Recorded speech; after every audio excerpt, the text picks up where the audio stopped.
waxaan soo arkay jacaylka badan intaad adiga i siisay, laakiin nafteedu weli way kaa sabri la'dahay adiga. anigoo ku jecel waxaan uga fogaaday noloshaada si aan farxaddaada u dhowro. jacaylka aan kuu qaaday ayaa nabar bogsan waayey ku noqday nafteyda. mar walbaan isdhaho dib u soo noolay waayihii tegay, dhinacaaga tallaab ma soo qaadi karo. sidaan kuu waayey duruuf walba oo isoo wajahda nafteyda way kari weyday in ay ka gudubto.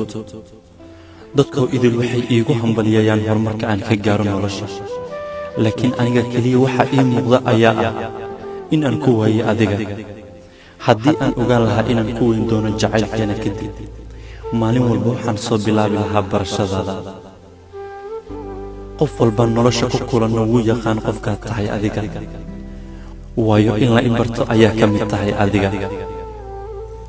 qof walba wuxuu jecel yahay in uu gaaro halka ugu sarayso adduunyada, balse aniga hamigaygu waa in aan gaaro halka ugu saraysa noloshaada.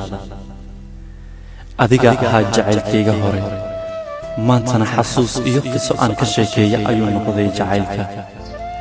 aad ayay iigu fududahay in aan dhaho dadka kale waan mashquulsanahay, laakiin adiga marka aad ila soo hadasho aad ayay u xanuun badan tahay. waxaan ku dhex socdaa roobka si aan loo dareemin in aan ooyayo. maalinta aan ku jeclaaday waxaan u haystay in ay ahayd farxadda noloshayda, laakiin taas cagsigeeda waxay noqotay farxadda cadow badan aan lahaa aniga. waayo jacaylkaaga kadib waxaan u daciifay in aan iska celiyo caqabad walba oo nolosha isoo wajahda.